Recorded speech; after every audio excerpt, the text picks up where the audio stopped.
Essa é a simulação de uma bomba nuclear que decolou do Irã a caminho de algum lugar desconhecido no Oriente Médio. Mas isso definitivamente não aconteceu, pelo menos não até agora. Porque o líder supremo do Irã afirmou que o país finalmente tem capacidade para produzir uma bomba nuclear, e ao fazer isso, o país muda toda a geopolítica da região. Porque atualmente o maior inimigo ao redor do Irã é a Arábia Saudita, seguida posteriormente por Israel. Esses países lidam com conflitos geopolíticos e religiosos, já que esta região contempla 3 religiões principais: o cristianismo, o judaísmo e o islamismo. E é aqui que o problema começa. E para entendermos isso, vamos começar por esses 2 países aqui. Ambos são islâmicos, ou podemos dizer melhor, muçulmanos. Mas tem uma diferença entre os dois. A Arábia Saudita tem uma doutrina religiosa de maioria sunita, uma vertente diferente da maioria da população do Irã, que é xiita. Para se ter uma noção, proporcionalmente no mundo islâmico, em média 85% dos seguidores do Alcorão são sunitas e apenas 10% são xiitas. E essa doutrina religiosa diferente causa conflitos entre os países atualmente, apesar deles não estarem diretamente envolvidos em uma guerra. Por séculos, as populações dessas 2 doutrinas viveram normalmente juntas, e isso não era um problema. Foi só recentemente que essa paz foi quebrada. E o Oriente Médio como um todo foi dividido por um lado entre uma potência sunita, a Arábia Saudita, e uma potência xiita, o Irã, que disputam o trono para ser o país mais influente do Oriente Médio. E apesar dos países não entrarem em uma guerra direta, eles apoiam e formam literalmente uma guerra fria na região. Principalmente após a Guerra Civil do Iraque de 2003, que levou a conflitos entre sunitas e xiitas. Dessa forma, o país entrou em uma profunda guerra civil e teve forças rivais apoiadas pelas 2 potências. O mesmo aconteceu quando surgiram outras guerras civis. A primeira foi aqui na Síria, em 2011, quando Bashar al-Assad, que já estava há 11 anos no poder, reprimiu manifestações contrárias ao governo. Dessa forma, a pressão popular intensificou e uma guerra civil começou no país. E basicamente, 3 grupos principais surgiram: as forças que visavam e ainda visam derrubar o governo de Assad e são apoiadas e financiadas principalmente pelos Estados Unidos. Depois, forças radicais ligadas à linha sunita do Islã e apoiadas pelo Estado Islâmico e financeiramente pela Arábia Saudita. E por último, o governo de Assad, que é apoiado pelo país xiita, o Irã. A outra guerra está aqui no Iêmen e começou em 2014, e acontece algo semelhante. De um lado, o apoio do Irã com as forças Houthi, um grupo xiita considerado uma milícia rebelde. Do outro, o governo do país e a coalizão sunita apoiada pela Arábia Saudita. Além desses, outros grupos também são apoiados pelo Irã. Aqui no Líbano existe o Hezbollah, uma milícia com interesses políticos fundada pelo Irã e que hoje possui representantes na estrutura governamental do Líbano e que tem como um dos seus principais fundamentos destruir Israel. E pelo Irã estar realmente longe do Estado hebreu, ele ajuda no financiamento do Hezbollah para o grupo atacar Israel. Tanto é que atualmente são incontáveis ataques ao Estado judeu. E falando de ataques contra Israel, pertíssimo do Estado, fica outro grupo, o Hamas, também apoiado pelo Irã. Esse aumento da influência também acontece no norte da África, com os sauditas apoiando os governos como o da Tunísia e o do Egito, para manterem sua influência na região. O apoio desses grupos foi realizado principalmente após a Primavera Árabe de 2011, onde manifestantes brigavam pelo fim das monarquias e o apoio à democracia, o que enfraquecia diretamente o governo monarca da Arábia Saudita, que era visto pelos manifestantes como uma ditadura antidemocrática, e o governo não poderia deixar que a sua própria população se levantasse contra a monarquia saudita durante a Primavera Árabe. O Irã, por sua vez, queria manter a sua influência na região e sua doutrina religiosa mais radical. E é por esse motivo que a Arábia Saudita e o Irã financiam e apoiam grupos armados para manter a presença militar e política, sem entrar efetivamente em uma guerra direta. Por sua vez, os grandes estados islâmicos que apoiam esses grupos são apoiados por potências globais. Por um lado, os Estados Unidos temem que o Irã consiga fabricar suas próprias armas e não mantém relações com o país. Não é à toa que até o Departamento de Estado norte-americano mostra que os Estados Unidos e o Irã romperam relações diplomáticas e ainda mostra que o Irã é um dos poucos países que não tem uma embaixada na capital estadunidense. Por outro lado, o governo norte-americano é extremamente próximo da Arábia Saudita e, de acordo com o site do governo, isso faz com que os países desfrutem de uma forte relação econômica e o país é o maior cliente de vendas militares dos Estados Unidos. Já a Rússia vem mantendo maiores relações diplomáticas com o Irã, principalmente após as sanções durante a invasão da Ucrânia e apoiando junto ao Irã o governo xiita de Assad na Síria. E os interesses por essa região vão ainda assim muito além da questão religiosa. O Oriente Médio como um todo é uma das regiões mais importantes do mundo. Expandindo um pouco o mapa, o primeiro fator é esse aqui, a conexão entre literalmente 3 continentes, Europa, Ásia e África, deixando o país na ligação das principais rotas comerciais do mundo. Mas vamos focar nesta aqui, o Estreito de Hormuz e o Golfo Pérsico. Com este aqui sendo um mapa de navios que passam por esta região todos os dias, e dessa forma ela cria uma espécie de ligação entre o mar Mediterrâneo e o Estreito, porque ela tem uma importância mundial na produção de petróleo, que tem necessariamente que passar pelo Estreito de Hormuz. Dentre os países do Oriente Médio que estão aqui, temos os maiores exportadores mundiais de petróleo, o Irã, Iraque, Kuwait, a Arábia Saudita e os Emirados Árabes Unidos.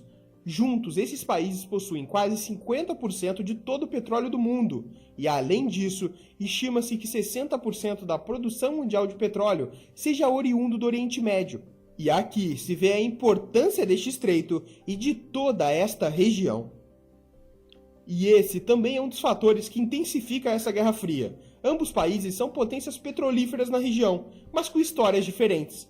Quando foi encontrado petróleo na Arábia Saudita em 1938, os investimentos se voltaram para a construção de infraestrutura no país e uma aprofundação das relações com os Estados Unidos.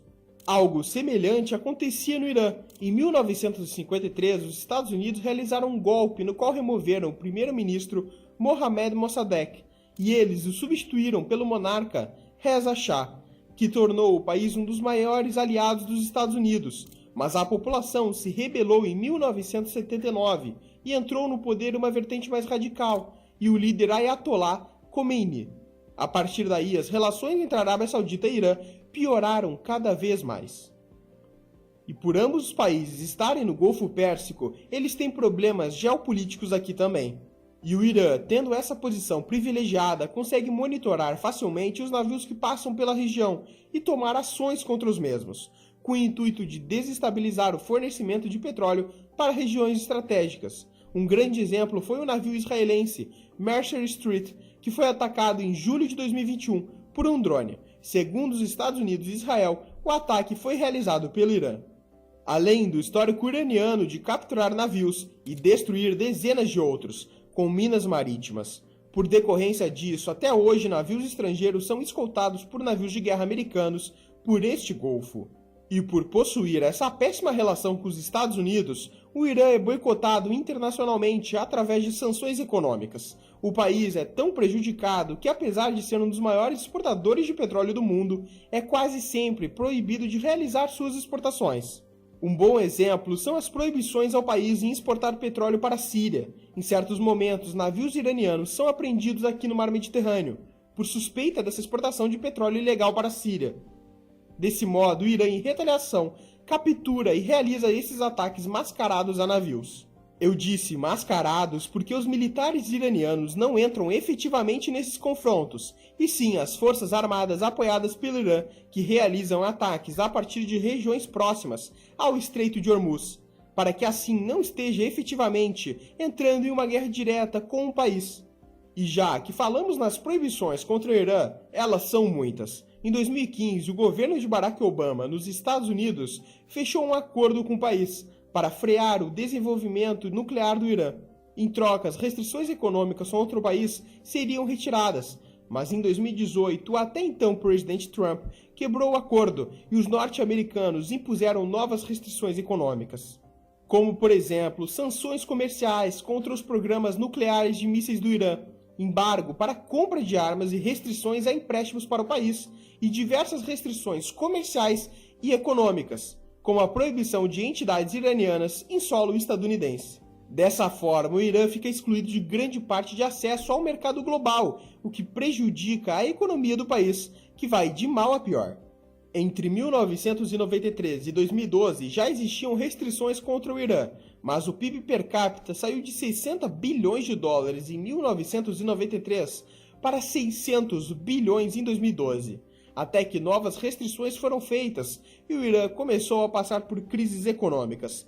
Dessa forma, entre 2012 e 2015, a economia iraniana foi reduzida em quase 30%, quando parte das restrições foram retiradas e o país voltou a crescer. Mas logo, com novas sanções em 2018, o PIB do Irã despencou para 230 bilhões de dólares, segundo os dados do Banco Mundial. Por esses fatores, o país persa está deixando de lado o Ocidente e se conectando com potências orientais, como é o caso da China, que assinou um acordo com o país para investir 400 bilhões de dólares em um período de 25 anos. O acordo prevê a construção de oleodutos e gasodutos que ligam o Irã até Pequim, o que dá uma previsibilidade ao país, pois agora não dependerá mais tanto das sanções impostas pelo Ocidente, o que também ajuda a China, pois não dependerá de outra potência.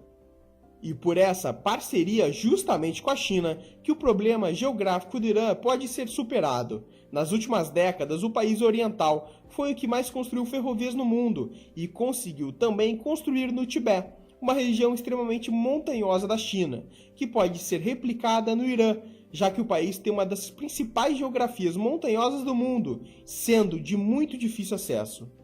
O jogo geopolítico mundial por uma guerra de influência está bem longe de acabar. Na verdade, isso pode estar apenas começando.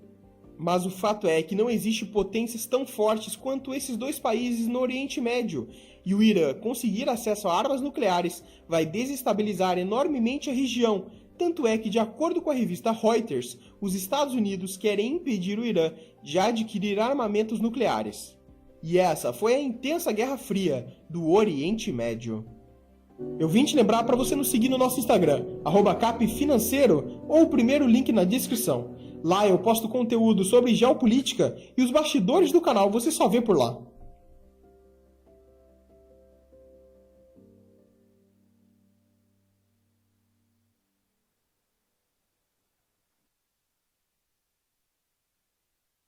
Esta aqui é a Síria, um país que está eternamente em guerra, e o seu território tem um grave problema geográfico. Começando pelas suas fronteiras, o país é ocupado por vários grupos militares que trazem um caos para a nação, como os turcos e milícias ao norte, o governo sírio e seus aliados ocupando a maior parte do país, mas também as forças de rebeldes curdos que lutam na região, além de vários grupos paramilitares por toda a Síria. E ainda existem potências militares dentro do seu território, como os Estados Unidos, a própria Turquia e a Rússia. E um dos motivos para isso acontecer é que todo esse território é muito conturbado, dado que aqui temos a Crescente Fértil, uma região que se estende desde o sul da Turquia até o Kuwait, sendo limitada a oeste pela Península Arábica e a leste pelo deserto da Arábia. Essa área historicamente deu vida e sucumbiu diversos impérios que controlaram a Crescente Fértil. Foi assim com o Egito, foi assim com o Império Assírio, foi assim com os Macedônios, mas também foi assim mais recentemente com o Império Otomano. Fato é que essa área interliga todo o Oriente Médio pela região mais fértil deste subcontinente. E para entendermos mais a fundo o problema geográfico da Síria, temos que olhar a sua história, como o país chegou até a guerra que está hoje e por que a Crescente Fértil parece uma zona de eternos conflitos. Historicamente, a região onde a Síria está sempre viveu grandes conflitos, guerras e instabilidades.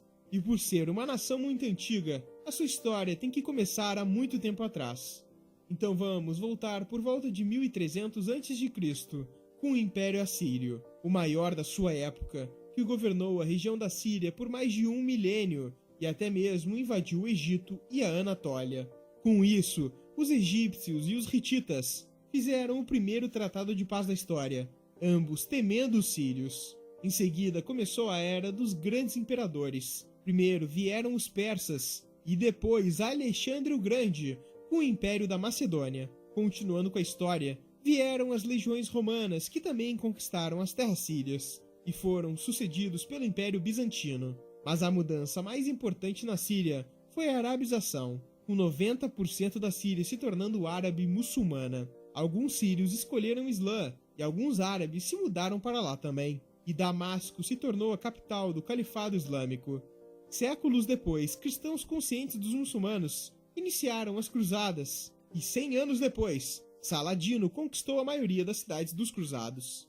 Nesse período também, invasores vieram do leste, primeiro os mongóis e depois Tamerlão, que saqueou Damasco e Alepo, matando a maioria das pessoas em ambas as cidades. Por fim, a paz chegou à terra síria com os otomanos, que governaram por 400 anos até o início da Primeira Guerra Mundial, quando em 1920, após a guerra, vieram os franceses, com seu modelo de colonialismo. Instauraram, junto aos otomanos, o que viria a ser o grande problema da Síria hoje, as suas antigas subdivisões, que vieram com a saída dos franceses também em 1946. E foi aí que, na verdade, os grandes problemas começaram a acontecer. Mas para entendermos isso, vamos voltar um pouco ainda, no Império Otomano. Em 1916, o Império Otomano entrou na Primeira Guerra Mundial ao lado do Império Alemão. Quando eles foram derrotados, os países vitoriosos decidiram dividir o Império Otomano desta forma. Esse pedaço era a colônia direta britânica, este outro um novo Estado árabe sob influência britânica, este pedaço colônia direta francesa, e outro sob influência francesa. Já este aqui fazia parte do Império Russo, e este último era de administração internacional. E o problema é que essas subdivisões não levavam em conta os grupos étnicos presentes naquele território. No caso da Síria, fazia parte de um Estado árabe sob influência francesa, mas haviam vários grupos étnicos diferentes neste mesmo território, e agrupar esses grupos em um país só, chamado Síria, causaria grandes problemas no futuro. São cerca de 30 milhões de curdos no mundo todo, divididos entre a Turquia, o Iraque, a Síria e o Irã. Esse povo era nômade, mas durante o fim do Império Otomano foram obrigados a permanecer naqueles territórios. Com isso, os curdos lutam em busca de uma região autônoma, ou um novo Estado curdo. O problema é que a Turquia considera os curdos uma possível ameaça. Por conta disso, a Turquia visa estabelecer uma zona segura no norte da Síria e realiza ataques constantes a esse território. A Turquia visa criar um tipo de barreira contra possíveis curdos e manter seu país longe da guerra da Síria.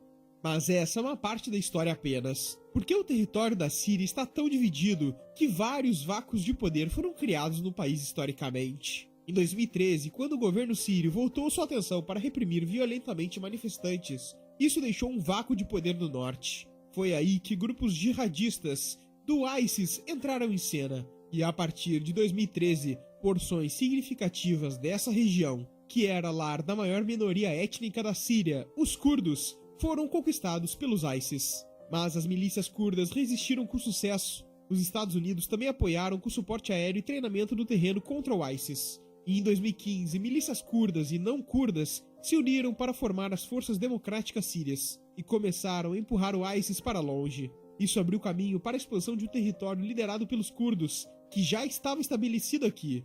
E para entendermos os outros conflitos internos que persistem até hoje, temos que analisar os pontos fortes e fracos da região. A Síria sofre pela falta de barreiras naturais. Veja bem, ao sul existe a maior barreira natural, e uma das únicas, o deserto sírio, que compreende grande parte do país. Esse deserto é cercado por algumas cadeias de montanhas, e é nessa região que os conflitos são menos intensos. Mas na parte oeste, entre Damasco e as fronteiras com a Turquia, grupos terroristas como o Estado Islâmico ainda atuam contra o governo sírio. Esse governo, por sua vez, se desestabilizou ao longo da Guerra Civil Síria. O motivo é muito simples. Esse gráfico pode nos explicar isso. O governo da Síria está lutando contra diversos inimigos ao mesmo tempo, como as Forças Democráticas Sírias, que são basicamente os curdos, o Exército Livre da Síria, que é um grupo armado de civis e desertores, contra o governo. Só que esses grupos não estão sozinhos. Os Estados Unidos e a Turquia apoiam indiretamente o Exército Livre da Síria, bem como a Rússia e o Irã apoiam diretamente o governo sírio. Com tantos interesses por trás e apoios de grandes nações, a Síria parece estar sempre longe do fim da guerra. Essas potências estrangeiras não estão lá sem motivos. A Síria está no coração do Oriente Médio e é uma peça-chave no tabuleiro geopolítico mundial. O atual ditador do país, Bashar al-Assad, faz frente aos Estados Unidos, e por isso países que sofrem sanções econômicas como o Irã e a Rússia não querem perder um aliado importante no Oriente Médio, enquanto a Turquia e os Estados Unidos tiveram tentativas de derrubar indiretamente o governo de Assad. Além disso, o problema geográfico da Síria vai ainda muito além do seu próprio território. O Irã é declaradamente um grande inimigo dos Estados Unidos, e por conta disso está impossibilitado de exportar petróleo para alguns países aliados dos Estados Unidos, e isso inclui as rotas principais pelo Canal de Suez. Os navios iranianos, quando tentam exportar petróleo, geralmente são detidos no Canal de Suez ou no Mar Mediterrâneo, e o país é uma porta de entrada do Irã e da Rússia para o mundo ocidental. E, portanto, perder a Síria é um péssimo negócio para eles. Por todos esses motivos, existem tantos conflitos nessa região, por antigas divisões não levando em consideração as etnias, e por a Síria ser aliado de países anti-ocidente, que a guerra está sempre longe de acabar. E esse foi o problema geográfico da Síria. Este aqui é Israel, um dos países mais desenvolvidos do Oriente Médio, mas o seu território tem um grave problema geográfico. Começando pelas suas fronteiras, o país é totalmente cercado por nações que já o atacaram no passado, sendo o Egito na fronteira sul, a Jordânia no leste e ao norte o Líbano e a Síria. Além disso, existem países declaradamente inimigos de Israel, como o Irã, que mesmo não fazendo fronteira já ameaçou o país diversas vezes, além da Arábia Saudita, Iraque, Argélia, Líbia, Kuwait e o Sudão, que também já foram inimigos do país. Isso sem falar dos conflitos internos que acontecem com a Palestina na faixa de Gaza e na Cisjordânia. E um dos motivos para isso acontecer é que todo esse território é muito estratégico, dado que aqui temos o Levante, uma região que se estende desde o Oriente Médio até o sul dos Montes Tauro na Turquia, sendo limitado a oeste pelo Mar Mediterrâneo e a leste pelo deserto da Arábia e da Mesopotâmia. Essa área conecta o norte da África ao Oriente Médio, sendo requisitada por interesses logísticos e militares de diversas potências.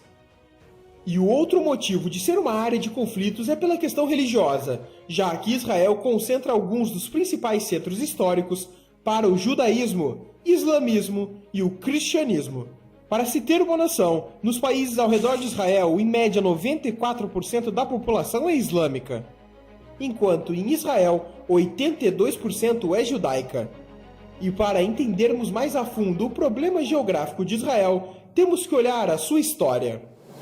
Agora temos outro canal sobre mega construções que estão ocorrendo pelo mundo. Depois que terminar esse vídeo aqui, vai no primeiro link da descrição e confira o nosso novo vídeo. Desde seu surgimento até os dias atuais, Israel sempre viveu conflitos, guerras e instabilidades, justamente pela localização geográfica e por estar em uma região estratégica. Sabendo disso, vamos começar a história de Israel por aqui, em 600 a.C. Jerusalém, atual cidade de Israel, ficava no território de Judá e era cercado pelo Egito e pela Babilônia. Mas foi em 586 a.C. que começa um ciclo de invasões naquela região, onde os babilônios, sob o comando de Nabucodonosor II, invadiram e destruíram o Templo de Salomão. E logo em 538 a.C., Ciro, o Grande da Pérsia, conquistou a Babilônia e grande parte do Oriente Médio. Depois dele, por sua vez, com o avançar da Macedônia sobre a região, Alexandre o Grande conquista Jerusalém. E esse ciclo continua, com a atual região de Israel sendo dominada por Roma e outras diversas potências estrangeiras, com destaque para os reinos europeus durante as Cruzadas, que tiveram motivos principalmente religiosos e demarcaram a disputa entre cristãos e muçulmanos, que ocorre até hoje. Mas foi só em 1948, com a saída dos britânicos, que Israel proclamou sua independência. Mas ao fazer isso, países árabes como o Egito, Jordânia, Síria, Líbano e Iraque não poderiam ver um Estado judeu no Oriente Médio e invadiram o país por todas as suas fronteiras, começando assim a Guerra Árabe-Israelense.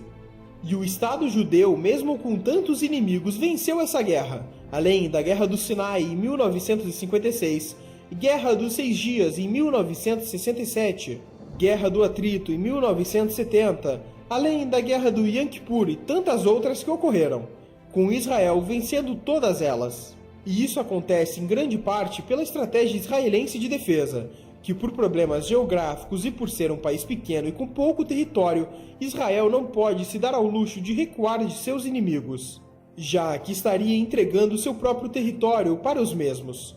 Basicamente, a estratégia se dá da seguinte maneira: a primeira etapa é avançar sobre o território inimigo no momento que eles menos esperam, e depois, enquanto uma linha avança diretamente em direção ao inimigo de forma rápida, uma ou mais linhas de ataque se dão pelas extremidades de forma a avançar mais rápido ainda, cercando o inimigo e não o deixando penetrar em seu território.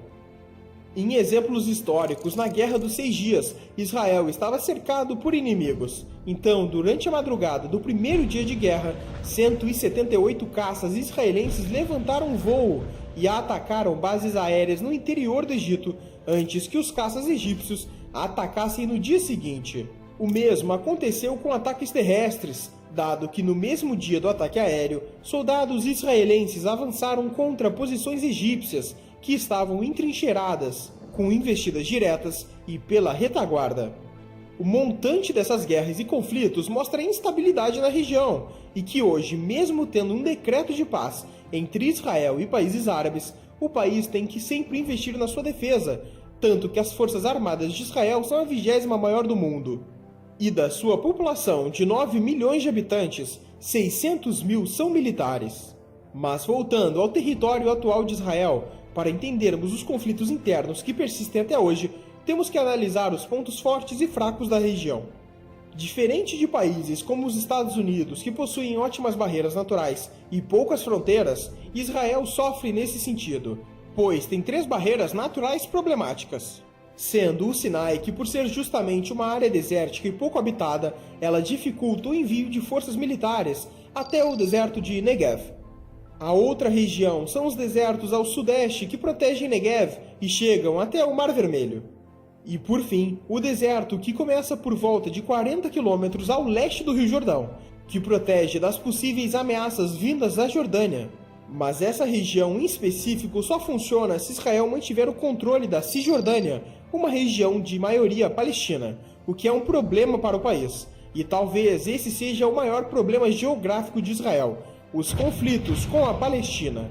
Basicamente, a Palestina é um território dividido em 2 partes, sem ligação por terra, a Cisjordânia e Gaza. E dentro desses territórios temos regiões sob controle civil palestino e regiões controladas por Israel, conhecidas como assentamentos, que são como bairros protegidos por cercas e pelas forças israelenses. A proteção dessas regiões se dá basicamente porque a construção delas começou durante a Guerra dos 6 Dias contra os árabes, e as forças israelenses se estabeleceram nos territórios, e os conflitos entre israelenses e palestinos se intensificaram ao longo dos anos. Mas em 1993, em Oslo, Noruega, líderes israelenses e palestinos se reuniram e firmaram um acordo de paz, que estabelecia 3 áreas diferentes de ocupação na Cisjordânia. A primeira delas é a Área A, que seria administrada pelas autoridades palestinas. Já a Área B teria a administração palestina, mas controle militar de Israel. E por fim, a Área C, que é totalmente controlada por Israel. Muitos dos acordos firmados em Oslo foram mal sucedidos, mas as áreas permaneceram. E é na Área C que os israelenses têm dezenas e dezenas de assentamentos atualmente. Já a faixa de Gaza também é um território preocupante, pois é uma região densamente povoada, onde muitos refugiados palestinos se instalaram. E nela a quantidade e a recorrência de conflitos entre palestinos e israelenses é ainda maior.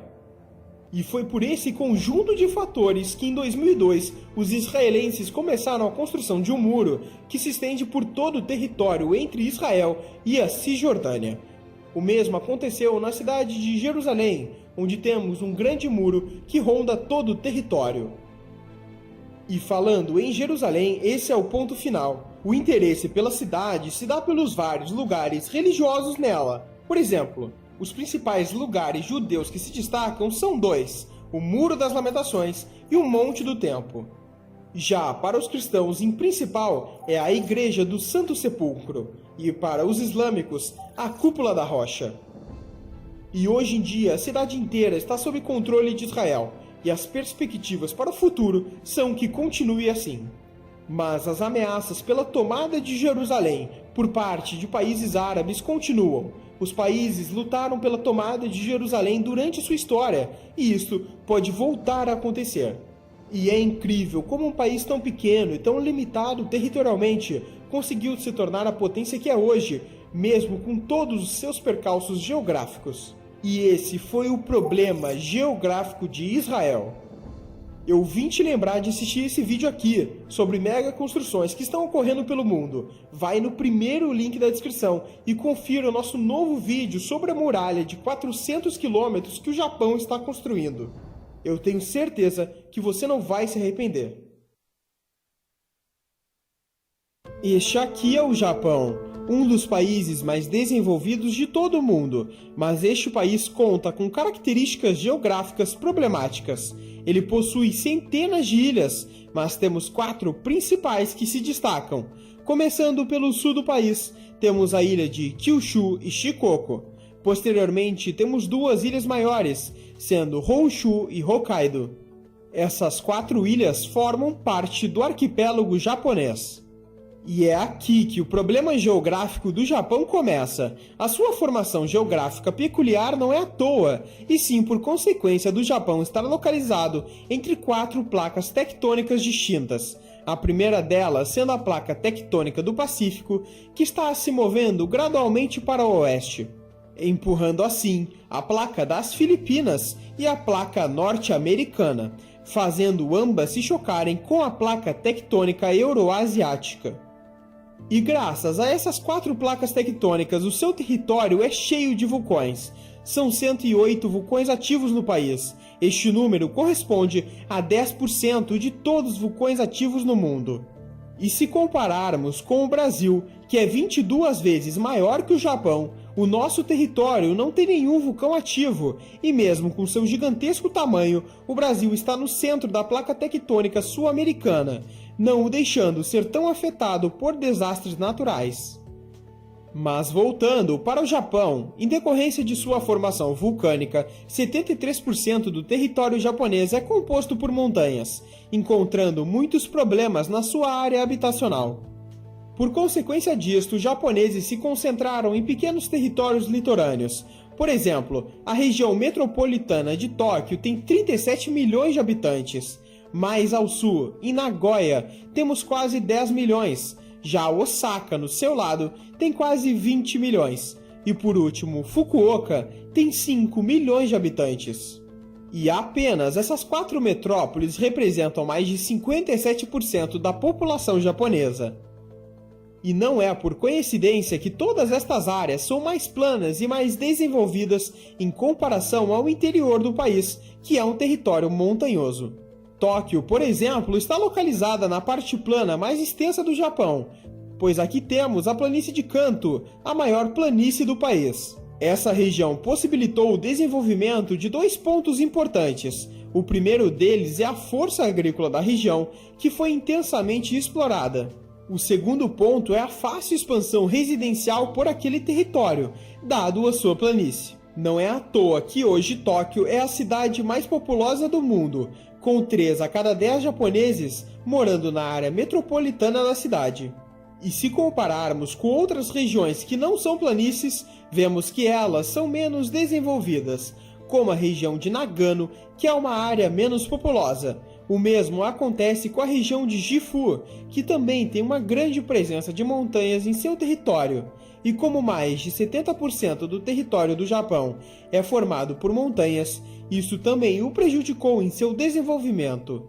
Voltando para sua formação geológica, os desastres naturais acompanharam o país em sua história, dado que aqui tivemos os 2 mais custosos desastres naturais do mundo. O primeiro deles sendo o terremoto de Tohoku em 2011, que foi o pior terremoto já registrado na história do Japão e um dos piores do mundo. O tremor ocasionou grandes ondas no litoral japonês, entre elas o tsunami de Fukushima, que desencadeou um dos piores acidentes nucleares da história do país. Já o segundo foi o terremoto de Hanshin, que ocorreu em 17 de janeiro de 1995 e trouxe danos a mais de 400 mil edifícios japoneses. Ambos os terremotos juntos trouxeram mais de 700 bilhões de dólares de prejuízo para o Japão. Isto é tão grande que o conflito na Síria, que dura mais de 11 anos, deixou em torno de 400 bilhões de dólares de prejuízo. Um número bem menor que os desastres citados causaram no Japão. E mesmo sendo a terceira maior economia do mundo, o país ainda é conhecido pela falta de recursos naturais. O Japão possui uma reserva de petróleo tão pequena que corresponde a apenas 0,0027 das reservas mundiais. Para se ter uma noção, o Brasil tem uma reserva 370 vezes maior que o Japão, mesmo estando na 15ª posição do ranking. E por conta da falta de petróleo, o país é o terceiro maior importador do combustível fóssil no mundo. Já em relação aos minérios no país, encontramos outra dificuldade aqui. O minério de ferro japonês é de baixa qualidade e é obtido principalmente na região de Honshu, no norte da ilha. Já o cobre, que já foi o minério metálico mais importante do Japão, está quase esgotado. A mineração é um ramo da economia sem importância e em declínio para o país. A indústria extrativista é caracterizada por minas pequenas e relativamente ineficientes que não prestam a aplicação de métodos modernos de mineração em grande escala. Com exceção da extração de ouro, a mineração de minérios metálicos despencou no início do século XXI. A mineração de ferro e cobre cessou essencialmente após os anos 2000, e o Japão agora importa praticamente todas as necessidades da maioria dos minérios. Outro grande problema do Japão vem da energia do país, que apesar de estar repleto de rios por todos os lados, as usinas hidrelétricas são distribuídas de forma desigual. E além disso, muitas hidrelétricas não podem operar em plena capacidade, devido às variações sazonais e falta de chuvas em certas épocas do ano. E a produção energética do Japão não supre o que o país precisa, dado que em 2017 o país só produziu 9% da sua demanda energética, um nível baixo quando comparado com outros países desenvolvidos. Isto resulta em uma dependência de outros países para recursos, tornando o país vulnerável a eventos internacionais imprevisíveis. E a falta destes recursos ocasionou em diversas guerras e invasões japonesas a outros países durante a sua história. A ocupação japonesa na Coreia, por exemplo, foi um período que durou de 1910 a 1945, com os japoneses estabelecendo o domínio econômico e militar da Coreia, onde a polícia militar japonesa tinha autoridade para governar todo o país, tendo controle da mídia, da lei e do governo coreano. Em 1910, estima-se que 7 a 8% de todas as terras aráveis da Coreia já estavam sob controle japonês, e em 1932 este número já subiu para mais de 50%, com o Japão se beneficiando imensamente durante a ocupação, já que a indústria japonesa estava em um longo processo de expansão.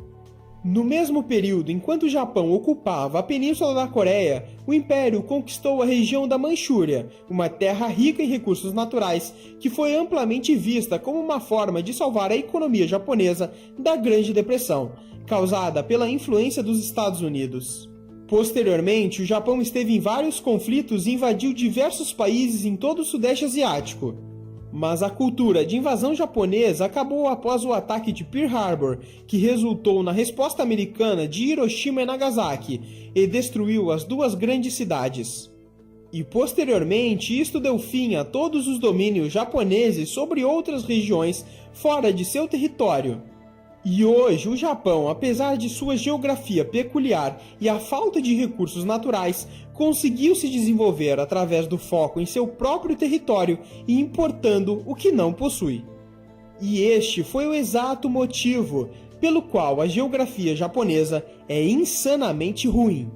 Os conteúdos deste vídeo dão um trabalho muito grande para nós, e se você gosta do nosso canal e gostaria de nos ajudar a continuar produzindo conteúdo de alta qualidade, agora temos a opção Seja Membro. Por aqui você recebe benefícios exclusivos, como uma tag que vai aparecer para todos quando você comentar alguma coisa, acesso aos bastidores da produção do canal e você poderá escolher os temas futuros dos próximos vídeos, além de vários outros benefícios que só os membros terão. Clique no botão Seja Membro e saiba todos os benefícios.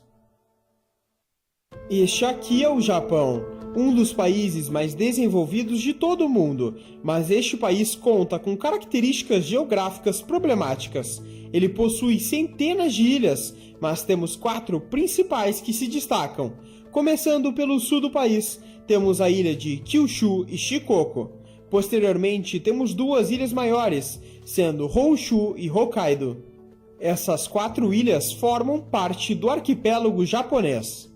E é aqui que o problema geográfico do Japão começa. A sua formação geográfica peculiar não é à toa, e sim por consequência do Japão estar localizado entre 4 placas tectônicas distintas. A primeira delas sendo a placa tectônica do Pacífico, que está se movendo gradualmente para o oeste, empurrando assim a placa das Filipinas e a placa norte-americana, fazendo ambas se chocarem com a placa tectônica euroasiática. E graças a essas 4 placas tectônicas, o seu território é cheio de vulcões. São 108 vulcões ativos no país. Este número corresponde a 10% de todos os vulcões ativos no mundo. E se compararmos com o Brasil, que é 22 vezes maior que o Japão, o nosso território não tem nenhum vulcão ativo, e mesmo com seu gigantesco tamanho, o Brasil está no centro da placa tectônica sul-americana, não o deixando ser tão afetado por desastres naturais. Mas voltando para o Japão, em decorrência de sua formação vulcânica, 73% do território japonês é composto por montanhas, encontrando muitos problemas na sua área habitacional. Por consequência disto, os japoneses se concentraram em pequenos territórios litorâneos. Por exemplo, a região metropolitana de Tóquio tem 37 milhões de habitantes. Mais ao sul, em Nagoya, temos quase 10 milhões. Já Osaka, no seu lado, tem quase 20 milhões. E por último, Fukuoka tem 5 milhões de habitantes. E apenas essas 4 metrópoles representam mais de 57% da população japonesa. E não é por coincidência que todas estas áreas são mais planas e mais desenvolvidas em comparação ao interior do país, que é um território montanhoso. Tóquio, por exemplo, está localizada na parte plana mais extensa do Japão, pois aqui temos a planície de Kanto, a maior planície do país. Essa região possibilitou o desenvolvimento de 2 pontos importantes. O primeiro deles é a força agrícola da região, que foi intensamente explorada.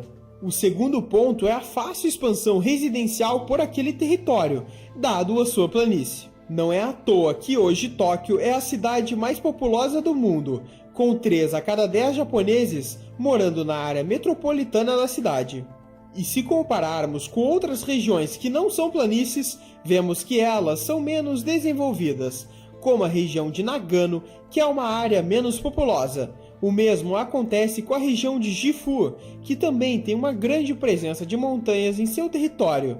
E como mais de 70% do território do Japão é formado por montanhas, isso também o prejudicou em seu desenvolvimento. Voltando para sua formação geológica, os desastres naturais acompanharam o país em sua história, dado que aqui tivemos os 2 mais custosos desastres naturais do mundo. O primeiro deles sendo o terremoto de Tohoku em 2011, que foi o pior terremoto já registrado na história do Japão e um dos piores do mundo. O tremor ocasionou grandes ondas no litoral japonês, entre elas o tsunami de Fukushima, que desencadeou um dos piores acidentes nucleares da história do país. Já o segundo foi o terremoto de Hanshin, que ocorreu em 17 de janeiro de 1995 e trouxe danos a mais de 400 mil edifícios japoneses.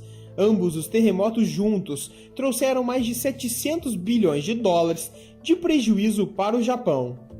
Isto é tão grande que o conflito na Síria, que dura mais de 11 anos, deixou em torno de 400 bilhões de dólares de prejuízo. Um número bem menor que os desastres citados causaram no Japão. E mesmo sendo a terceira maior economia do mundo, o país ainda é conhecido pela falta de recursos naturais. O Japão possui uma reserva de petróleo tão pequena que corresponde a apenas 0,0027 das reservas mundiais. Para se ter uma noção, o Brasil tem uma reserva 370 vezes maior que o Japão, mesmo estando na 15ª posição do ranking. E por conta da falta de petróleo, o país é o terceiro maior importador do combustível fóssil no mundo.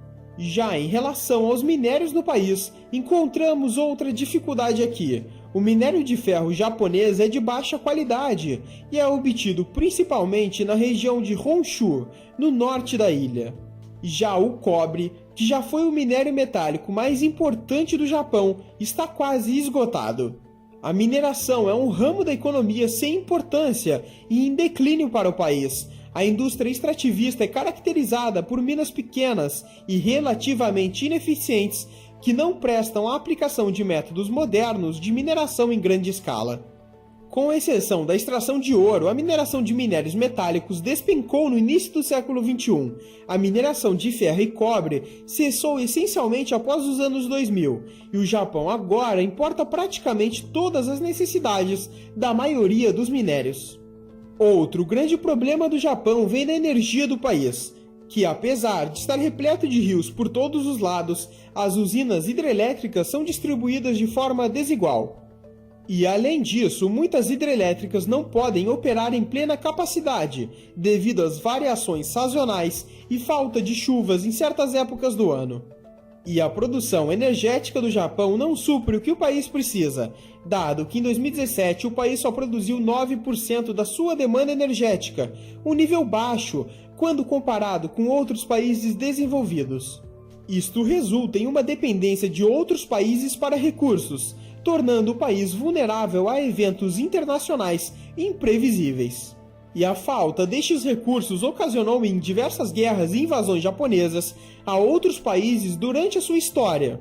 A ocupação japonesa na Coreia, por exemplo, foi um período que durou de 1910 a 1945, com os japoneses estabelecendo o domínio econômico e militar da Coreia, onde a polícia militar japonesa tinha autoridade para governar todo o país, tendo controle da mídia, da lei e do governo coreano.